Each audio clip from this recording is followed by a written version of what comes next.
اگلا باب ہے باب التنافس فی امور الآخرۃ والاستکثار مما یتبرک بہ، امور آخرت میں مسابقت اور متبرک چیزوں کو کثرت سے طلب کرنے کا بیان، یعنی آخرت کے بارے میں آخرت حاصل کرنے کے لیے مقابلہ اور بابرکت چیزوں کو زیادہ حاصل کرنے کے بارے میں احادیث ہے۔ قال اللہ تعالی وفی ذلک فلیتنافس المتنافسون، اللہ تعالیٰ نے ارشاد فرمایا اس کے لیے سبقت لے جانے کی کوشش کریں سبقت لے جانے والے، یعنی آخرت کے بارے میں کیا کریں کہ جو آگے بڑھنا چاہتے ہیں وہ اس بارے میں خوب آگے بڑھیں۔ حضرت سہل بن سعد رضی اللہ تعالیٰ عنہ سے روایت ہے کہ رسول اللہ صلی اللہ علیہ وسلم کی خدمت میں مشروب پیش کیا گیا، آپ نے اس میں سے نوش فرمایا، آپ کے دائیں جانب ایک بچہ بیٹھا تھا اور بائیں جانب بزرگ لوگ بیٹھے تھے، آپ نے بچے سے فرمایا کیا تم مجھے اجازت دیتے ہو کہ میں یہ مشروب ان بزرگوں کو دے دوں، کیونکہ یہ حق ہے ایک مجلس میں بیٹھ کر کھانے والوں کا کہ انسان جب کوئی چیز دے تو اپنے دائیں ہاتھ والے کو دے، یعنی اللہ تعالیٰ نے اس کا یہ حق رکھا ہے۔ لیکن اگر وہ سمجھتا کہ بائیں ہاتھ عمر میں بڑے ہیں یا عزت اور مرتبے کے اعتبار سے تو دائیں والے سے پوچھ کر دیا جائے۔ بچے نے عرض کیا نہیں خدا کی قسم یا رسول اللہ صلی اللہ علیہ وسلم، آپ کی طرف سے اپنے حصے پر میں کسی کو ترجیح نہیں دوں گا، یعنی جو چیز آپ مجھے دیں گے وہ حق میں اپنا نہیں چھوڑوں گا۔ تو رسول اللہ صلی اللہ علیہ وسلم نے مشروب کا برتن اس بچے کے ہاتھ پر رکھ دیا کیونکہ وہ اس کے لیے ایک بابرکت چیز تھی۔ حضرت ابو ہریرہ رضی اللہ تعالیٰ عنہ سے روایت ہے، کہتے ہیں کہ آپ صلی اللہ علیہ وسلم نے فرمایا کہ حضرت ایوب علیہ السلام کپڑے اتار کر غسل کر رہے تھے کہ ایک سونے کی مکڑی ان کے اوپر آ گئی۔ حضرت ایوب علیہ السلام مکڑی کو اپنے کپڑے میں بند کرنے کی کوشش کر رہے تھے کہ بارگاہ خداوندی سے ندا آئی، اے ایوب کیا ہم نے تم کو ان چیزوں سے بے پرواہ نہیں کر دیا جو تم دیکھ رہے ہو؟ عرض کی ہاں، آپ کے عزت و جلال کی قسم، لیکن پروردگار میں تیری برکت سے بے نیاز نہیں ہو سکتا، یعنی ایک چیز جو تو مجھے بھیجے اس سے میں کیسے بے نیاز ہو جاؤں۔ یہی وجہ ہے کہ ایک مرتبہ حضور صلی اللہ علیہ وسلم نے کچھ چیزیں تقسیم کی۔ آپ کا طریقہ کار یہ ہوتا تھا کہ جب بھی باہر سے کوئی چیز آتی تھی آپ جو بھی آپ کے صحابہ کرام تھے یا عزیز دوست تھے ان میں سب کو برابر برابر تقسیم کر دیتے، پھر اسی طرح مال غنیمت بھی اپنے اپنے حق کے مطابق آپ صلی اللہ علیہ وسلم تقسیم کر دیتے تھے۔ ایک دفعہ اسی طرح کچھ چیزیں آئیں اور حضور صلی اللہ علیہ وسلم نے حضرت عمر کو حصہ بھیجا، تو حضرت عمر نے لینے سے انکار کر دیا اور کہا کہ نہیں اللہ کے رسول صلی اللہ علیہ وسلم میں نہیں لیتا، آپ مجھ سے زیادہ کسی اور ضرورت مند کو دے دیں۔ تو اس پر آپ صلی اللہ علیہ وسلم نے فرمایا کہ ما جاءک من غیر مسئلۃ، کہ تمہارے پاس سوال کیے بغیر جو چیز ہاتھ آتی ہے اس سے انکار نہ کرو، فخذہ وتمولہ، اسے لے لو اور اسے اپنا مال سمجھو، یعنی سوال کرنے کو برا سمجھا گیا، لیکن اگر بغیر سوال کے اللہ تعالیٰ کی طرف سے کوئی نعمت آئی تو اس سے انسان بے نیازی نہ برتے یا اسے حقیر نہ سمجھے یا اس کے بارے میں تکبر نہ کرے۔ پھر ایسا ہی حضرت عمر کے ساتھ ہوا کہ ایک مرتبہ آپ کوئی چیز تقسیم کر رہے تھے تو آپ کے کسی ساتھی نے اسے لینے سے انکار کیا کہ آپ مجھے نہ دیں کسی اور کو دے دیں، تو اس پر آپ نے یہی واقعہ سنایا کہ ایک دفعہ میں نے حضور صلی اللہ علیہ وسلم کے ساتھ یہی معاملہ کیا تھا کہ آپ مجھے دے رہے تھے اور میں نہیں لینا چاہتا تھا، تو آپ نے مجھے یہی کہا کہ جو تمہیں مانگے بغیر دیا جاتا ہے اس سے انکار نہ کرو، کیونکہ یہ یعنی اس طرح کی کسی چیز کا آنا دراصل اللہ تعالیٰ کی ایک خاص رحمت ہوتی ہے اور اللہ تعالیٰ کی طرف سے ایک برکت کی چیز ہوتی ہے، جس کے بارے میں فرمایا کہ جس طرح حضرت ایوب نے کہا کہ اللہ تعالیٰ میں آپ کی برکت سے بے نیاز نہیں ہو سکتا، جو چیز تو نے اچانک بھیج دی اس کو بھلا میں کیوں چھوڑ دوں، یعنی کہ حریص نہیں انسان کو ہونا چاہیے، لالچی نہیں ہونا چاہیے، یعنی کہ جس کے بارے میں خاص طور پر آتا ہے کہ اگر کوئی شخص مالدار ہونے کے لیے سوال کرتا ہے تو وہ اپنے لیے دراصل جہنم کے انگارے سمیٹ رہا ہے، اور سوال کرنے والے اور بھیک مانگنے والے کے بارے میں تو آپ مختلف احادیث جو ہیں وہ پڑھ ہی چکے ہیں کہ قیامت کے دن ان کا چہرہ جو ہے وہ اپنے ہی یعنی پیتل کے ناخن ہوں گے، اپنے ہی چہرے کو خود نوچ رہے ہوں گے اور ان کی شکل بدترین شکل ہوگی قیامت کے دن۔ لیکن اللہ تعالیٰ اگر کوئی غائبانہ طور پر کوئی مدد کرتے ہیں تو اس چیز کو انسان اپنے حق میں اللہ کی رحمت سمجھے اور اس سے انکار نہ کرے۔ پھر اس کے بعد اگلا باب ہے باب فضل غنی الشاکر وهو من اخذ المال من وجهه وصرفه بوجوهه المأمور بها، شکر کرنے والے دولت مند کی فضیلت کا بیان۔ اس سے پہلے آپ نے دیکھا ہوگا ریاض الصالحین کا انداز یہ ہے جیسے باب الخوف اور تو ساتھ ہی باب الرجا، جہاں خوف دلانے والی حدیث ہے وہاں پر امید دلانے والی بھی، اور جہاں جنت کا حال وہاں جہنم کا حال. جہاں ایک طرف یہ پیچھے آپ گزر چکے، ایک دو باب پیچھے اگر آپ کو ذہن پہ زور ڈالیں تو آپ کو یاد ہوگا کہ دنیا میں فقر اور یعنی کم سے کم مال و دولت پر راضی رہنے کا بیان تھا. تو یہاں پر اب دوسری طرح کی احادیث لائی جا رہی ہیں جس سے آپ کو یہ معلوم ہوگا کہ دین میں کس قدر اعتدال ہے. ان چیزوں میں اختلاف یا کنٹراڈکشن نہیں ہے، اس میں یہ ہے کہ انسان کو اللہ تعالیٰ جس حال پر بھی رکھے اس پر وہ راضی اور شاکر اور قناعت گزار ہو. اور پھر فرمایا کہ جو شخص حلال طریقے سے مال کمائے اور جہاں خرچ کرنے کا حکم ہے وہاں خرچ کرے تو ایسا مال انسان کو نقصان نہیں دیتا. قال اللہ تعالی فَأَمَّا مَنْ أَعْطَى وَاتَّقَى وَصَدَّقَ بِالْحُسْنَى فَسَنُيَسِّرُهُ لِلْيُسْرَى. پھر جس نے راہ خدا میں اپنا مال دیا،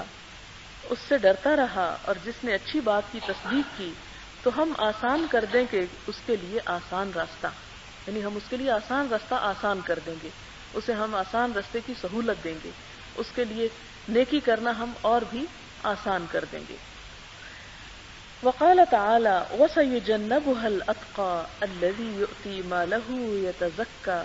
وَمَا لِأَحَدٍ عِندَهُ مِن نِّعْمَةٍ تُجْزَى إِلَّا ابْتِغَاءَ وَجْهِ رَبِّهِ الْأَعْلَى وَلَسَوْفَ يَرْضَى. اللہ تعالیٰ کا ارشاد ہے،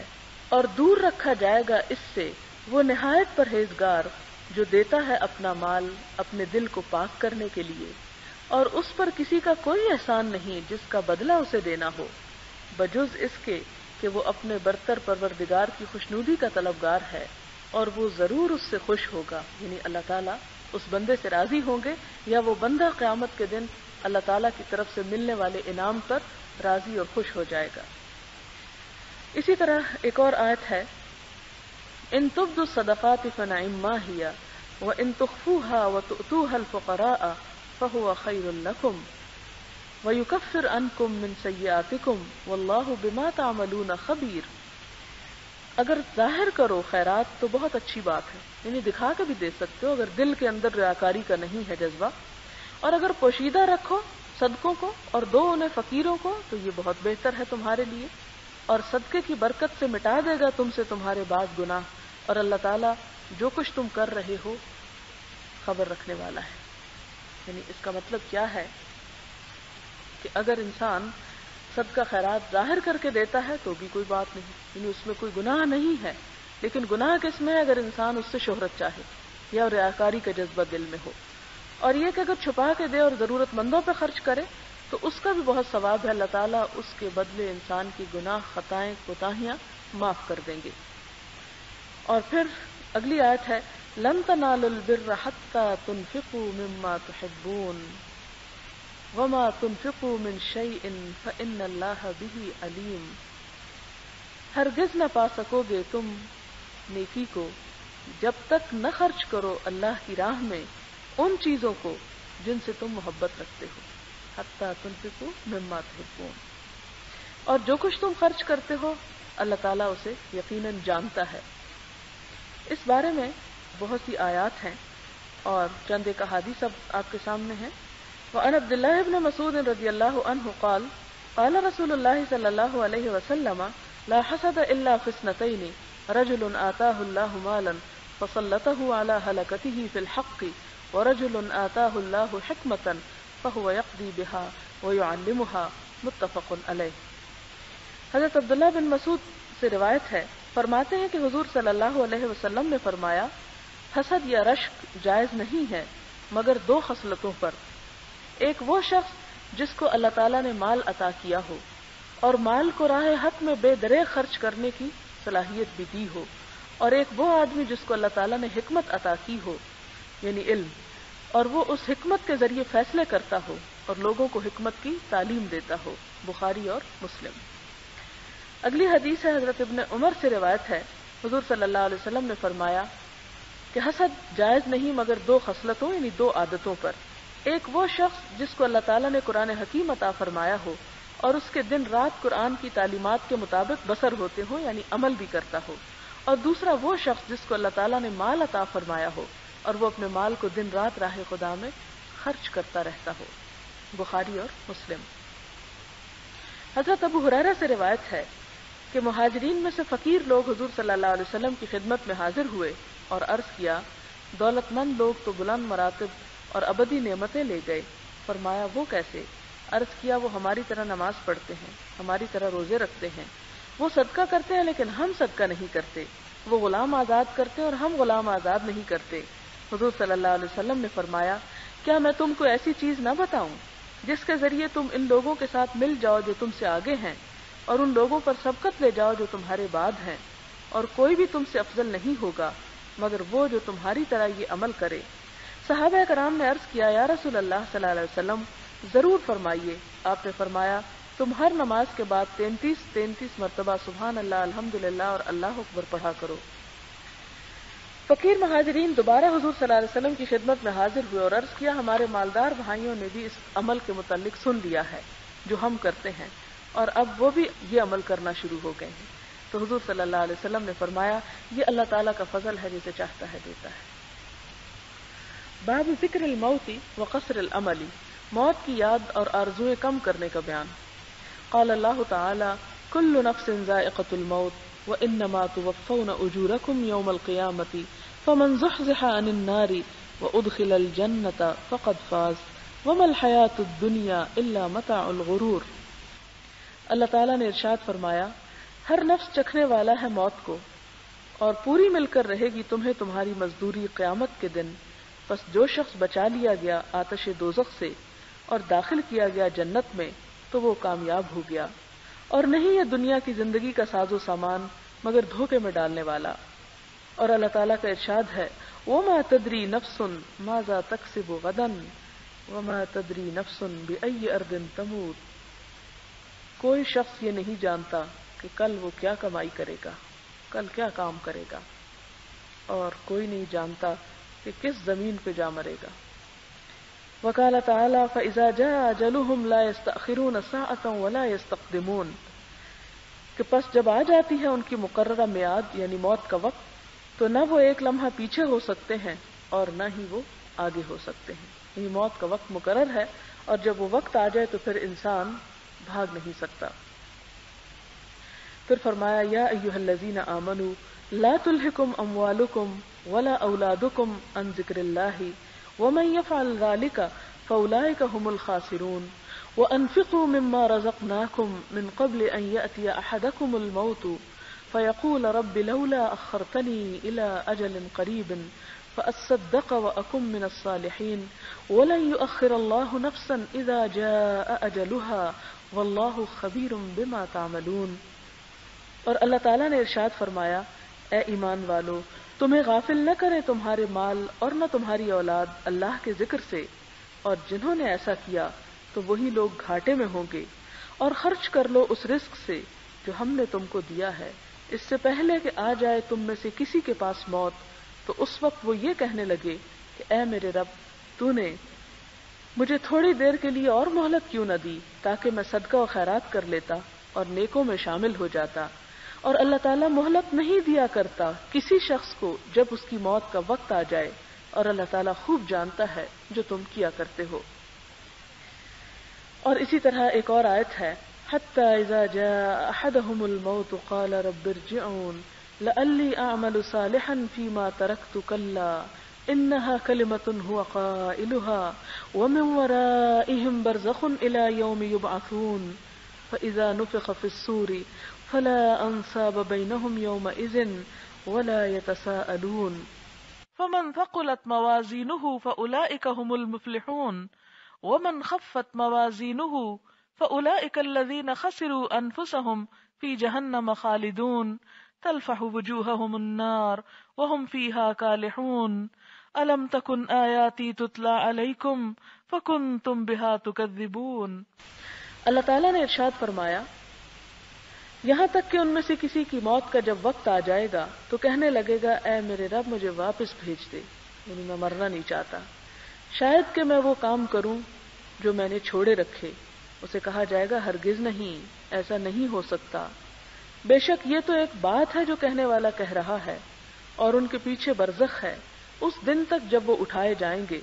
پھر جب سور میں پھونکا جائے گا تو تو آپس میں اس دن کوئی رشتہ داریاں نہ رہیں گی اور نہ وہ ایک دوسرے کو پوچھیں گے. یعنی قیامت کے دن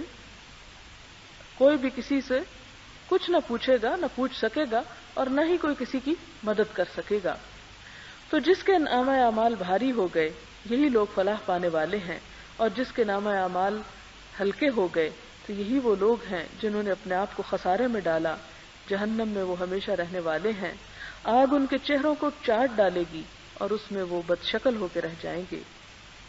ان سے کہا جائے گا کیا تم پہ میری آیات نہ پڑھی جاتی تھی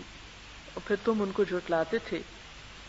اور پھر مزید آتا ہے ان سے کہا جائے گا کم لبثتم فی الارض عدد سنین، کہ دنیا میں تم کتنے دن ٹھہر کے آئے ہو. قالوا لبثنا یوما او بعد یوم فاسأل العادین، تو اس وقت وہ کہیں گے کہ ہم ایک دن یا دن کا بھی ایک حصہ ٹھہر کر آئے ہیں،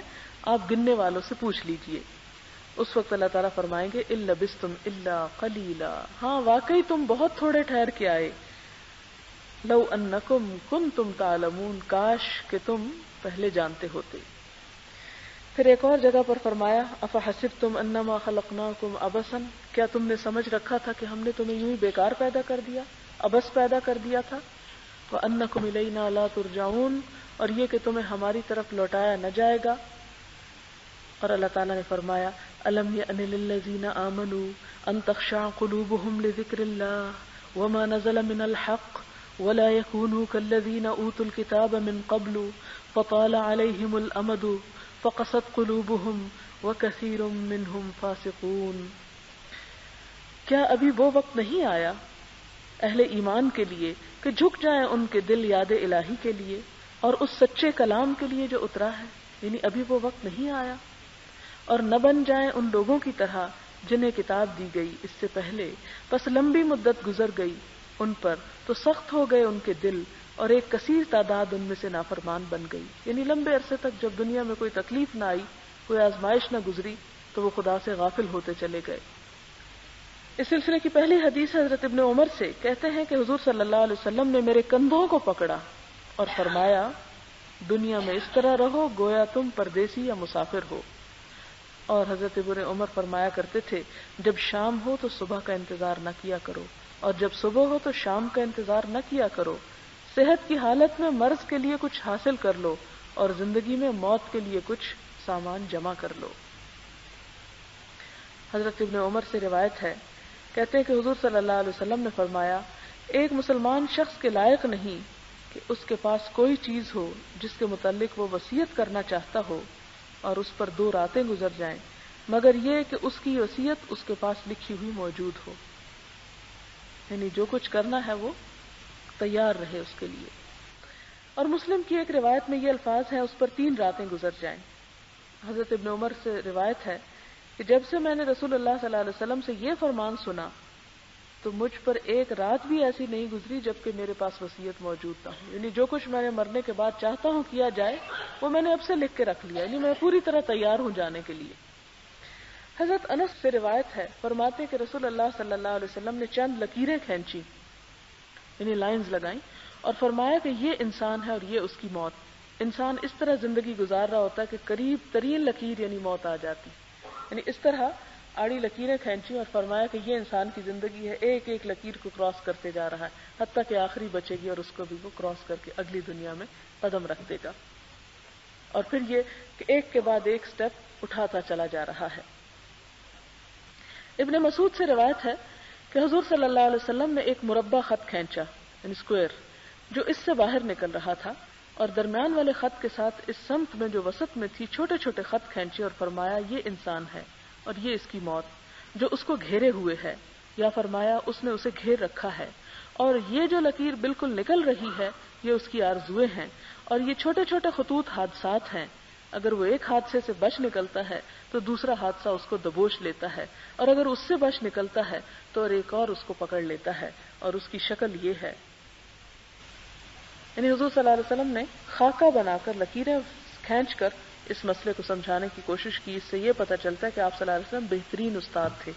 صرف زبانی باتیں نہیں کیا کرتے تھے. حالانکہ آپ امی تھے، لیکن جس چیز کو ڈرا کر کے اور لوگوں کو مثال سے سمجھانا مقصود ہوتا تھا وہ بھی آپ نے کیا. نہ وہاں بلیک بورڈ ہوتے تھے اور نہ چوک ہوتے تھے اور نہ قلم تھا اور نہ کاغذ تھے، لیکن اس کے باوجود آپ نے 1400 سال پہلے وہ کام کر دکھائے جس علم و حکمت سے ہم خالی ہیں۔ حضرت ابو ہریرہ سے روایت ہے کہ حضور صلی اللہ علیہ وسلم نے فرمایا 7 چیزوں سے پہلے نیک اعمال کرنے میں جلدی کرو، یعنی 7 چیزوں سے پہلے نیک کام کرنے میں جلدی کر لو۔ کیا تم اس تنگ دستی کا انتظار کر رہے ہو جو سب کچھ بھلا دے؟ یعنی تم اتنے فقیر ہو جاؤ کہ جس سے تم اپنے آپ کو بھی بھول جاؤ۔ دیکھیں کہ جب فقر حد سے بڑھتا ہے انسان اپنے بچوں کو بھی بیچ ڈالتا ہے، بعض اوقات خود اپنے جسم کو، آپ نے دیکھا ہوگا کئی غریب لوگ اپنے گردے بیچ ڈالتے ہیں۔ تو یہ صورتحال کب آتی ہے انسان پہ؟ فرمایا کہ اس سے پہلے کچھ کر لو، اس سے پہلے کہ تم پہ ایسے حالات آ جائیں کہ تم اپنے آپ کو بھی فراموش کر دو۔ پھر فرمایا کہ یہ اس عمارت کا جو سرکش بنا دے، یعنی تم پہ دنیا اتنی فراخ ہو جائے کہ تم تکبر کرنے لگو اور اس تکبر میں تم خدا کے آگے جھک ہی نہ پاؤ، یا اس مرض کا جو بگاڑ پیدا کر دے، یعنی انسان کو معذور کر دے اور پھر تم سے کوئی نماز روزہ نہ ہو۔ ظاہر ہے کہ جب بیمار ہوتا ہے انسان نماز سجدہ بھی نہیں کر سکتا، روزہ نہیں رکھ سکتا، حج عمرہ سے بھی بیکار ہو جاتا ہے، اور اگر اور حالات ہوں تو کسی قسم کی کوئی کسی کی مدد یا خدمت بھی نہیں کر سکتا، یا اس بڑھاپے کا جو انسان کے اعضاء کو مزمحل کر دے، یعنی بڑھاپے میں بھی انسان جو ہے اس کی طاقت اور اس کی ہمت اور صحت جواب دے جاتی ہے اور وہ کچھ کرنے کے قابل نہیں رہتا حالانکہ اس کا دل بہت چاہتا ہے، یا اچانک آ جانے والی موت کا کہ تم سے سب کچھ چھڑا لے جائے، یا دجال کا، اور دجال ان غائب چیزوں میں سب سے برا ہے جن کا انتظار کیا جاتا ہے، اور یا قیامت کا تو وساعت ادھا و امر، جیسے قرآن پاک میں آتا ہے کہ قیامت تو بڑی ہی مہیب اور سخت چیز ہے، اس کا تو کوئی مقابلہ ہی نہیں۔ آپ ہی سے روایت ہے حضور صلی اللہ علیہ وسلم نے فرمایا اکثروا ذکر حازم اللذات، کہ لذتوں کو توڑ دینے والی چیز موت کو کثرت سے یاد کیا کرو، لیکن ہم تو خود بھی نہیں کرتے، اور اگر کوئی کرانے لگے تو کہتے ہیں مولویوں کا کام صرف ڈرانا ہے، حالانکہ جو چیز ہمارے سامنے پیش آنے والی ہے اس سے ہم بھاگ کیسے سکتے ہیں؟ اس کا ذکر نہ کر کے چھپ کہاں سکتے ہیں؟ عقل مندی تو یہ ہے کہ انسان اس کو یاد کرے اور اس کے لیے تیاری کرے کہ مجھے وہ اس تنہائی کے گڑھے میں من و مٹی کے نیچے کیڑوں کی خوراک بننا ہے، تو اس سے پہلے میں اپنے لیے کیوں نہ کچھ تیار کر لوں۔ حضرت ابی ابن کعب سے روایت ہے، کہتے ہیں کہ جب 1/3 رات گزر جاتی تو حضور صلی اللہ علیہ وسلم نیند سے بیدار ہوتے، یعنی 1/3 جب گزر جاتی، اور فرماتے اے لوگو اللہ کو یاد کرو، پہلا نفخہ آ چکا، دوسرا نفخہ اس کے پیچھے آنے والا، یعنی سور پھونکے جانے کے قریب ہے، نفخہ سے مراد سور پھونکنا ہے، موت اپنی تمام تر ہولناکیوں کے ساتھ آ چکی ہے، یعنی موت جو ہے وہ کوئی آسان چیز نہیں، بہت ہولناک اور خوفناک چیز ہے جس سے بچنے کی تیاری پوری ہونی چاہیے، یعنی بچنے سے مراد نہیں بھاگنے کی بلکہ اس کی ہولناکیوں سے بچنے کی۔ میں نے عرض کی یا رسول اللہ صلی اللہ علیہ وسلم، میں بکثرت آپ پر درود بھیجتا ہوں، تو میں آپ پر کتنا وقت درود بھیجا کروں؟ فرمایا جتنا تمہارا جی چاہے، یعنی کوئی پابندی نہیں ہے۔ عرض کی 1/4، فرمایا جتنا تیرا جی چاہے، اور اگر زیادہ پڑے تو اس میں تمہارے لیے بہتری ہے۔ عرض کیا نصف، فرمایا جتنا تیرا جی چاہے، اور اگر زیادہ پڑے تو تیرے لیے بہتر ہے۔ عرض کیا 2/3، فرمایا جیسے تیرا جی چاہے اور اگر زیادہ کرے تو تیرے لیے بہتر ہے۔ عرض کی میں سارا وقت آپ پر درود بھیجتا رہوں گا۔ فرمایا تو پھر تیرے غم دور ہو جائیں گے اور تیرے گناہ بخش دیے جائیں گے۔ وآخر دعوانا ان الحمد للہ رب العالمین۔ آخر میں جاتے جاتے ایک نسخہ ہاتھ آ گیا کہ کثرت سے درود پڑھیں غموں سے چھٹکارے کے لیے۔ سبحان اللہ وبحمدہ عدد خلقہ ورضا نفسہ وزنۃ عرشہ ومداد کلماتہ، سبحان اللہ العظیم۔ اللہم صل علی محمد وعلی آل محمد کما صلیت علی ابراہیم وعلی آل ابراہیم انک حمید مجید۔ اللہم بارک علی محمد وعلی آل محمد کما بارکت علی ابراہیم وعلی آل ابراہیم انک حمید مجید۔ ربنا آتنا فی الدنیا حسنۃ وفی الآخرۃ حسنۃ وقنا عذاب النار۔ ربنا لا تزغ قلوبنا